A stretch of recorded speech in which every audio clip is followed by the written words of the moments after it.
monde est à 7 heures!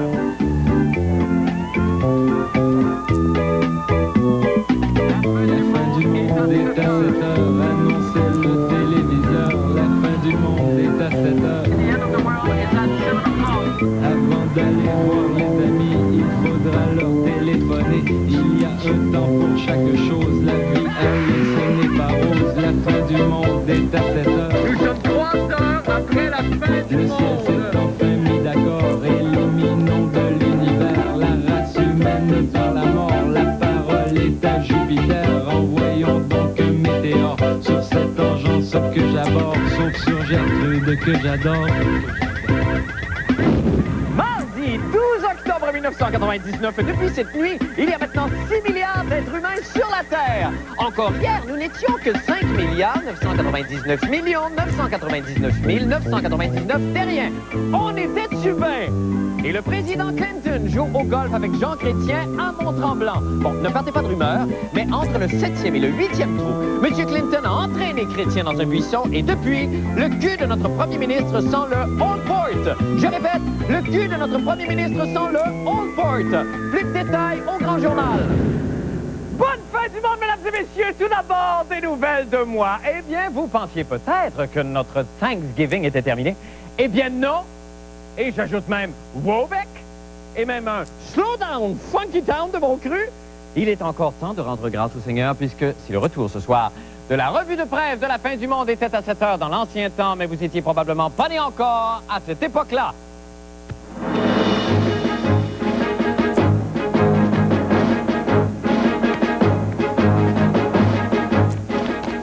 International d'abord. Le Pérou s'est intentionnellement mis en état d'alerte hier alors que les autorités du pays ont simulé un séisme de 7 degrés à l'échelle de Richter. Il s'agit ni plus ni moins qu'une répétition générale en prévision d'un éventuel tremblement de terre qui pourrait toucher le pays puisque le Pérou est situé sur une zone de très forte activité sismique appelée la ceinture de feu du Pacifique. À 11 heures locales, toute activité économique a été interrompue, les employés ont quitté les bureaux et la circulation a été arrêtée. Alors, afin de donner plus de vraisemblance à l'événement, le président Fujimori a renversé un vaisselier sur son épouse et a crié « Ah, elle est morte! Elle est morte! » Cet exercice de prévention a inspiré le ministre québécois de la Sécurité publique, M. Serge Ménard, qui a réuni son personnel, question de se préparer à d'autres grands fléaux naturels qui pourraient éventuellement toucher le Québec en leur faisant faire eux aussi, une répétition générale. D'abord, d'un tremblement de terre, d'une tornade,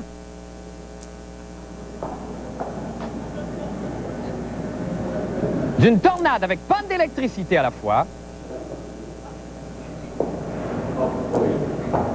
et d'une vague de grand froid. Ferme la fenêtre, on chauffe pas les dehors. Ferme la fenêtre, on chauffe pas les dehors. On est prêt. Le président américain, M. Bill Clinton, n'a pas été avare de gaffes au cours de son bref passage au Canada ce week-end. Non, M. Clinton a d'abord commis une maladresse géographique en déclarant que ce n'était pas la première fois qu'il venait en France, puisqu'il avait déjà visité Montréal.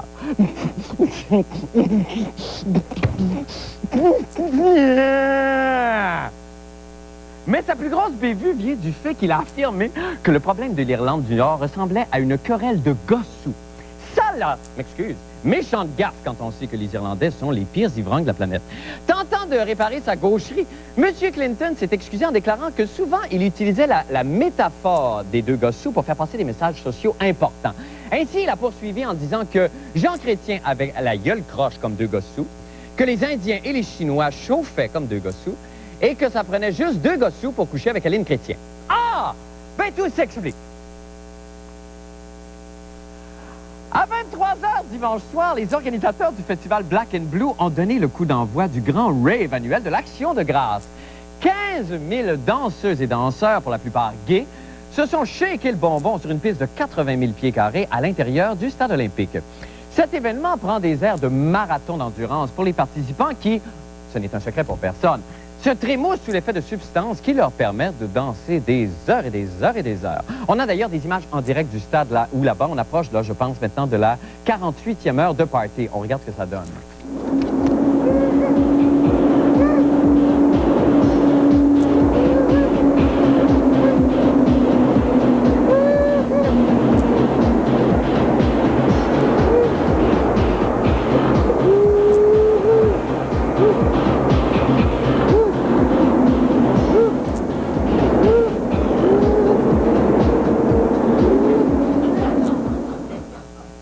Quel exemple de persévérance!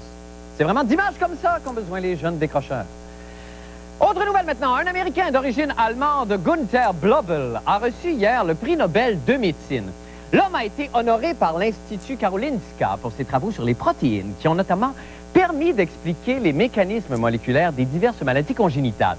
Alors, le prix, accompagné d'une bourse de près d'1 million de dollars, n'est remis au lauréat que s'il réussit une petite épreuve physique qui consiste à se toucher les doigts par les extrémités. Alors, comme le démontre la photo, M. Blobel n'a malheureusement pas réussi cet exploit physique. Par contre, checkez-moi.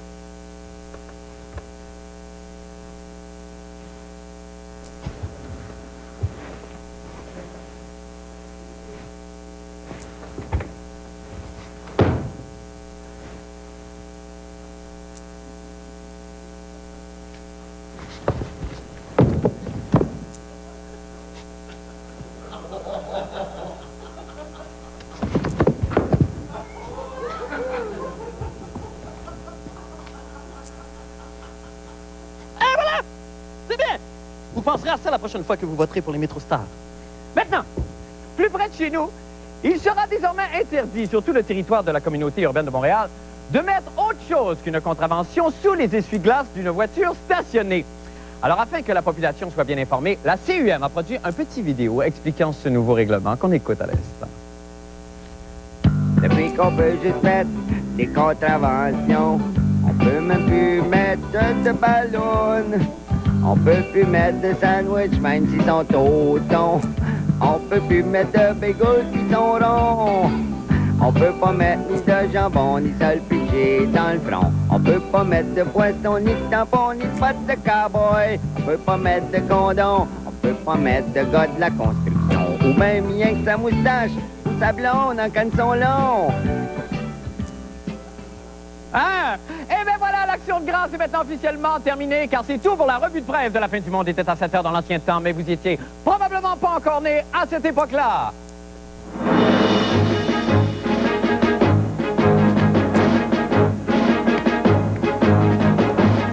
Maintenant, pour les nouvelles de la fin du monde, eh bien, on en parlait un petit peu plus tôt. Le président américain, M. Bill Clinton, était au Canada pour une visite éclair le week-end dernier, alors qu'il assistait au Forum des fédérations à Mont-Tremblant, comme on le sait. Alors, au cours de son allocution, M. Clinton n'en a eu que pour le fédéralisme. Et M. Bouchard était hors de lui. Pas Lucien, Raymond Bouchard. Alors, il se choque très, très fort, hein, Raymond Bouchard. Potin. Une fois, je l'ai vu chez Winners, Raymond Bouchard.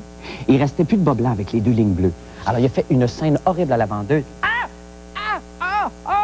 Avec quoi faut mettre mes sandales à cette heure? Il était hors de lui. Alors, après, il a devant la caissière, il a dévissé sa jambe et là, il a sacré sur le comptoir. Mais ce qu'il s'était pas rendu compte, c'est qu'il n'était pas Lucien Bouchard. Fait qu'il a saigné, il a saigné. C'était mon potin. Alors, fait que pour en revenir à M. Clinton et sa profession de foi fédéraliste, M. Bouchard, Lucien cette fois-là, a été très froissé et paraît qu'il n'a pas souri. C'est grave, hein? Lui qui a toujours la banane dans la gueule. Là-dessus, regardons donc le reportage de M. Jean-René Dufort qui a suivi les déplacements de M. Clinton pour nous. On écoute.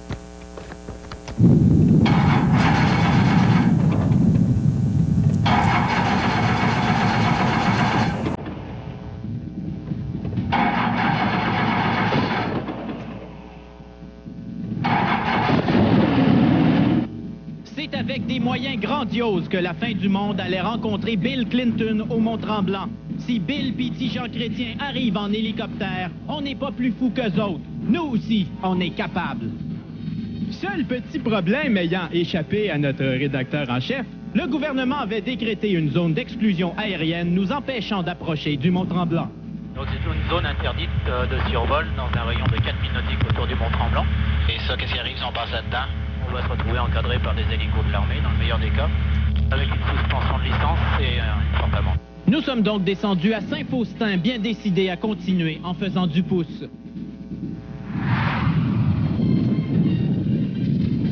Ça Étienne?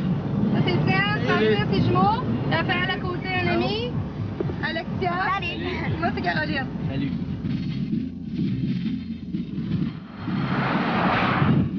Merci Paris, juste à temps pour assister à l'arrivée de Tijan Chrétien et de Bill Clinton à l'aéroport international de Saint-Jovite, pacté d'agents secrets pour l'occasion. C'est Tijan Chrétien qui arrive le premier à bord d'un fonctionnel coucou de l'armée canadienne, une arrivée digne d'un grand chef d'État.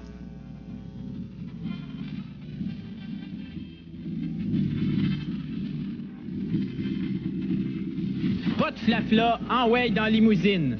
Vite, courons 200 mètres plus loin où arrive Bill Clinton et sa suite. Premièrement, voici l'arrivée des deux mastodontes transporteurs de journalistes américains. Puis Bill Clinton arrive glorieusement dans son hélicoptère présidentiel. Moi et mes deux surveillants attitrés de la GRC étions très impressionnés.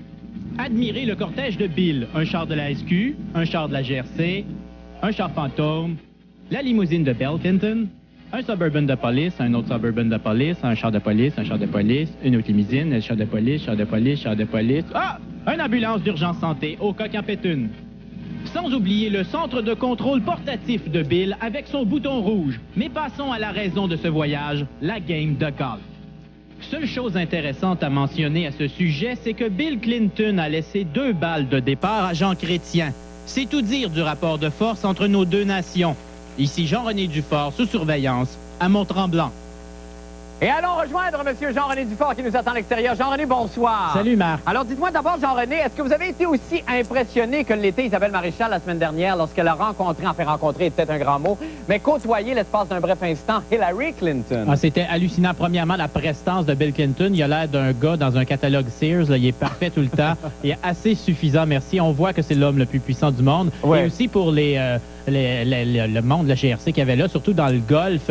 Tu branlais un arbre, puis il y avait un gars de la GRC qui tombait. C'était impossible de perdre une balle cette journée-là. Et on a eu droit qu'au départ, donc on n'a pas pu suivre les performances des deux joueurs. Et c'est ça. Et encore une fois, un peu comme à la visite de Mme Clinton, Hillary, la semaine dernière, donc il y a toute une meute de journalistes. Il y a un déploiement extraordinaire, mais les rapports entre les journalistes américains et M. Clinton ne sont pas les mêmes que nécessairement les journalistes d'ici, M. Non, il y a Clinton. une très grande différence de prestige entre un journaliste de TQS ou un journaliste américain. Premièrement, les journalistes américains sont transportés par la suite de Bill Clinton. Ouais. Et bon, nous, on était dans un petit enclos, une petite corde. Okay. Évidemment, les journalistes passent devant nous, les journalistes américains. Ils photographient Bill, sont avec Bill. Ils ont droit à des gros buffets, puis nous, on a droit juste à des sandwichs frettes.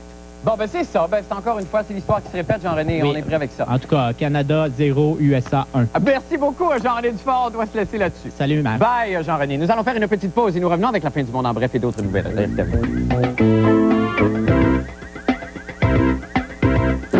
Eh bien, il naît 370 000 enfants chaque jour. Et si mes notes sont exactes, la plupart de la même mère. De là la phrase célèbre « Fuck l'épidurale, crissez-moi un coup de poêlonne d'en face, bâtard ». Mais ça, bon, c'est pas sûr. Cela dit, quand même, le 6 milliardième terrien est né aujourd'hui et, symboliquement, l'ONU a décrété que ce nouvel être humain, un petit garçon, était né cette nuit à Sarajevo. À Sarajevo. Sarajevo, en ancienne Yougoslavie. Ils viennent d'avoir une guerre, là. Toujours les mêmes qui ont toutes. Sarajevo. En plus, ils ont un J dans le nom, puis ils s'en servent même pas. En tout cas, moi qui suis de Montréal, je le prends très mal. C'est pourquoi je vais demander à M. Patrick Masbourian de me trouver un poupon local qui pourrait être le 6 milliardième être humain. On regarde ce que ça donne. Après le célèbre slogan « On est 6 millions, faut se parler », voici maintenant venu le temps de lancer la campagne « On est 6 milliards, faut s'aider ». Le petit bébé de la famille Novik, né cette nuit à minuit 2, heure de Sarajevo, est symboliquement devenu le 6 milliardième être humain. Est-ce que ça vous apparaît un peu farfelu? C'est-à-dire que je pense que c'est intéressant de mentionner qu'il y a à peu près 6 milliards de personnes sur la Terre, et de dire que le 6 milliardième, c'est celui qui est né à Sarajevo, effectivement, je trouve ça un peu farfelu. Parce que il y a peut-être moins de chances là d'être le 6 milliardième que vous avez de chance de gagner à la loterie si jamais vous achetez un billet. Mais si ce n'est pas lui, c'est qui? Il nous serait donc permis, peuple du Québec, d'imaginer que l'homme de 6 milliards est un Québécois. C'est donc en plein cœur du quartier chinois, au pied de l'horloge de la fertilité, que nous avons décidé d'attendre ce nouveau-né.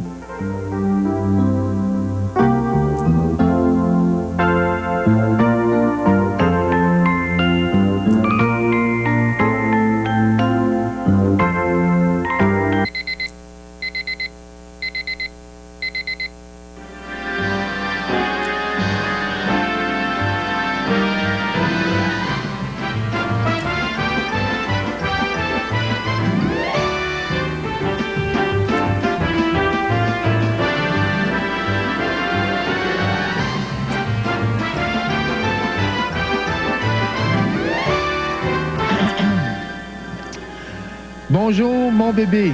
C'est toi le nouveau-né. Tu n'es pas le premier et certainement pas le dernier. Nous sommes maintenant à 6 milliards. Ça commence à faire des gros chars. Tu es un Québécois, un Tremblay de surcroît. Tu es le nouveau roi. Voici donc du chocolat.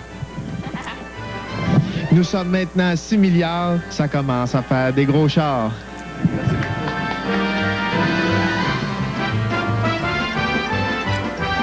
Ici Patof Masbourianov à Laval, Québec. Hey, le petit... bonsoir, Patrick, et bravo. Quel talent d'acteur. Admirez l'étendue de mon talent. Et de votre registre, ah oui, c'est incroyable. Qui aurait cru que sommeillait en moi un pinceau? J'aurais jamais pensé. Pinceau? Qui ne se souvient pas de pinceau? Qui ne se souvient pas? Patrick, oui. bon, là, il y a M.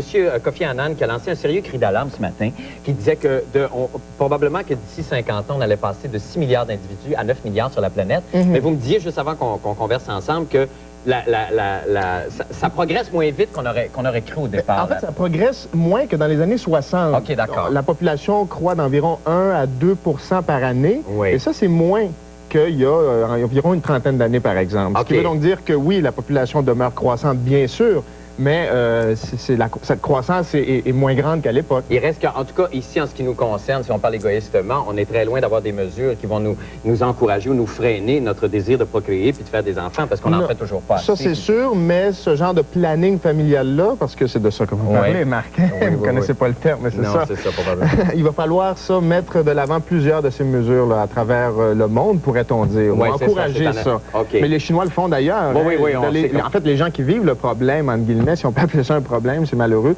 mais ont vraiment mis de l'avant ces mesures-là depuis longtemps. OK. Mais c'est pas notre cas. Alors, procréons, soyez le premier vous-même, Et ça, vous savez, c'est un faux problème, ça, parce qu'on est en mesure de savoir quels seront les problèmes plus tard. On les vit, là. Il y a déjà de la famine, il y a déjà des guerres, il y a déjà...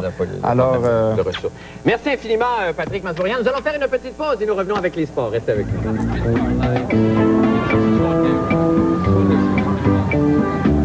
Salut, ici Éric Martel du 96.9. C'est quoi? Demain matin, à Il est trop de bonheur, on reçoit l'inimitable Pierre Brassard. Ici Raymond Baudouin. Pareil. Oui, l'inimitable Pierre Brassard. Demain, à C'est quoi? C'est avec ce gros crayon jaune-là que j'ai pris chez Rona l'entrepôt. Je prends tout chez Rona l'entrepôt, c'est pas compliqué. Que j'ai gagné le gros lot. Chez Rona l'entrepôt, c'est des petits prix. Mais des fois, je me dis que c'est avec des petits prix qu'on peut gagner des gros prix. R18, O37, N49, A72. C'est avec ces numéros-là que j'ai gagné. Je suis pas prête d'oublier, pensez bien. Rona l'entrepôt, bingo!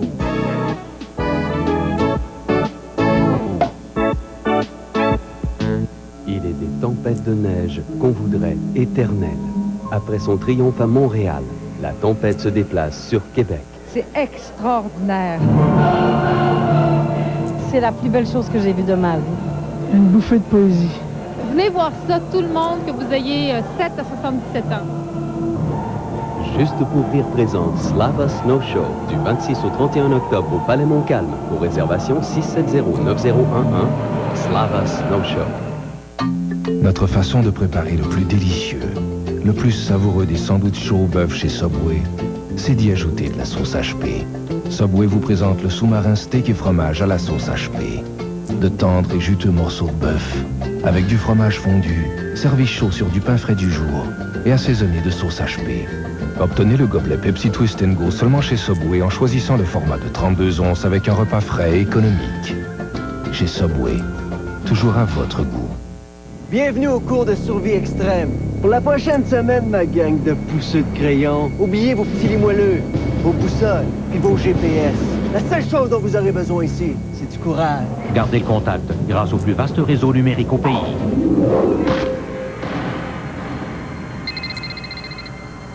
Allô?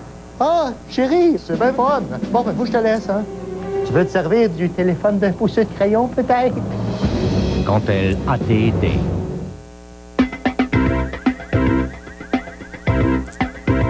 Eh bien oui, les prochaines 2 minutes 45 secondes seront consacrées au sport avec Paul Oud. Paul, bonsoir. Bonsoir, comment allez-vous, Marc? Ça va très bien, Paul. Très, très bien. Oui, détendu? Très détendu. Oh non, comment? C'est pas, je veux dire... On va parler bien sûr des malheurs du Canadien. Oui. On n'avait jamais vu ça. Je sais. Hier, il y avait seulement 17 joueurs qui sont présentés à l'entraînement. C'est-tu épouvantable? Alain Vigneault a dit que de toute sa carrière d'entraîneur, il n'a jamais vu une équipe aussi éclopée. Ah, ça me fait peur quand il commence à dire, parce qu'il avait toujours pris le parti des joueurs, puis là, il commence à aller. Mais on a 2 minutes 45, alors je vais cesser de vous interrompre. Alors, donc, ce soir, de façon un peu plus spectaculaire, j'ai compté, donc, vous démontrer clairement où sont situées sur le corps humain les blessures des joueurs du Canadien. Je vous inviterai à me suivre. D'accord, Paul, je vous suis à l'instant. Pourquoi vous m'amenez devant le bureau, Paul? C'est une émission un peu scientifique. D'accord. Je voudrais qu'on descende le squelette. Descendez-les. Et vite, il nous reste 2 minutes à peu près. Voilà. Alors donc, nous allons illustrer les malheurs du Canadien grâce à ce squelette et j'aimerais que vous soyez mon assistant. Ah, ça me fait plaisir, Paul. Commençons par Benoît Brunet en tournant le squelette, s'il vous plaît. D'accord, excusez-moi. Benoît Brunet qui est situé ici et qui est toujours blessé sérieusement au dos. Au dos, d'accord. Son retour est toujours indéterminé. D'accord, Paul. Revenons à l'avant. D'accord. Et allons au genou de Vladimir Malakhov, qui a été opéré dernièrement. Il est absent pour jusqu'au mois de janvier. Ah oui. Patrice Brisebois, retournons au dos. Oui, certainement, Paul. De blessés. Patrice Brisebois, blessé au dos suite à une opération pour une hernie discale. Oui. Retour toujours indéterminé. Bon, on l'a montré comme ça. Oui. Ensuite, Craig Rivet, qui a été opéré à un os. On le tourne encore? De la joue. Il va restituer. Dimanche. OK, oui. Lors d'une bagarre survenue contre un dur à cuire des Flames de Calgary. Ouais. Nous avons ensuite Shane Corson. D'accord, Paul. Inflammation du côlon. Évidemment, on a pu installer le côlon cet après-midi. Ne joue pas ce soir, mais pourrait jouer peut-être jeudi à Philadelphie. D'accord, Paul. De Shane Corson, nous allons à Scott Thornton, élongation musculaire au triceps du bras gauche. Il est ici, Ça, vous probablement. m'avez montré votre triceps du bras gauche tout à l'heure avant l'émission. Ben Marc. oui, on a le même. Ça m'a permis de mieux le situer. Voilà où est située la blessure de Shane Corson. D'accord. Plutôt de Scott Thornton. Pardon, Paul. Ensuite, nous avons le joueur soviétique Sergei Joltok, séparation sternoclaviculaire. C'est-à-dire qu'il manquera 3 semaines à l'appel, lors d'une bagarre également. Ça, c'est le sterno-funiculaire. C'est ça qui relie donc clavicule, sternum, ici comme ça. D'accord. C'est ce qu'on appelle en anglais le collarbone. Ah, le collarbone. OK, Exactement. d'accord. OK. Ensuite, Turner Stevenson. Oui. Spasme au bas du dos. Aïe, On aïe, retourne aïe, encore. aïe. Ici. Oups là. Attention comment vous le touchez, pas. Ben oui. Ça. Craig Darby, contusion au pied droit. Ah. Ensuite, Brian Savage, claquage à la cuisse. Vite, faut faire vite. Oui. Claquage à la cuisse pour Brian Savage. Daniel Zubrus, élongation musculaire à la hanche. Et Trent McCleary, entorse à la cheville droite. 5 heures, attention, vous allez faire mal. Alors voilà donc Mais la liste des blessés pour le Canadien. Mais c'est merveilleux, mais je regardais ça, c'est une image très forte. Et pourquoi le CH Canadien Hôpital? Ah, c'est très bon, on l'avait pas vu comme ça jusqu'à aujourd'hui, Paul. Merci infiniment, Paul. Oui, je sais, j'avais compris. Merci, nous allons faire une petite pause et nous revenons avec la météo et le mot de la fin. Je vous en prie, restez là.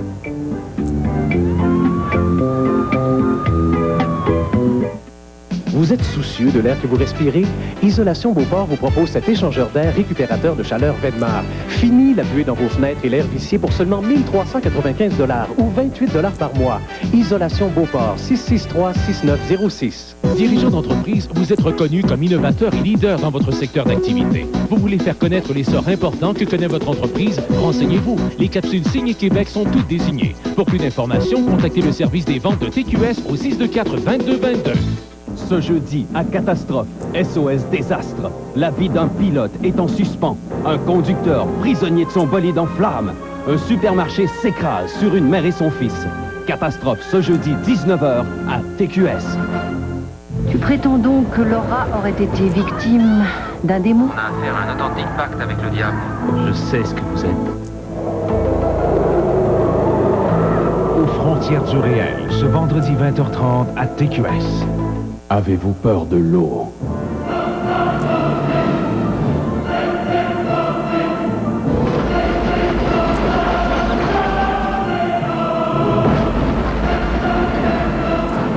Avez-vous peur du feu? Dennis Hopper. Kevin Costner. Un monde sans terre, samedi 20h30, à TQS. Bienvenue à Directement Louise. On a Christian qui est en ligne. J'ai 3 invités qui vont m'en parler aujourd'hui. Qu'est-ce que vous pensez de ça? Comment ça se fait que personne ne pense à ça? La discussion risque d'être intéressante. On attend vos appels. Directement Louise, du lundi au vendredi 10h à TQS. Dans le cul, ton cadeau. Tiens, dans le cul. Ce vendredi 20h, overdose dans la rue. Tourne-toi sur ton dos. Tourne-toi sur... Et arme blanche dans le métro. Métier policier, ce vendredi 20h. Une petite météo très rapide maintenant avec le champion mondial de trampoline, M. Dominique Dagenet. Dominique, bonsoir. Bonsoir, Marc. Alors, il reste à peine 15 secondes, Dominique. Pour demain. Oui. Nuageux avec des averses. Un maximum de 15, un minimum de 3, avec 70 de probabilité d'averse. Avec des périlleux, s'il vous plaît. Wow! Mais oh, bravo, Dominique! On se reparle demain avec un peu plus de temps, on espère. Bye! À demain, tout le monde. Au revoir. Surveillez la chronique de la fin du monde dans le cahier Week-end du Journal de Montréal et du Journal de Québec. Et lisez demain dans le Journal de Montréal le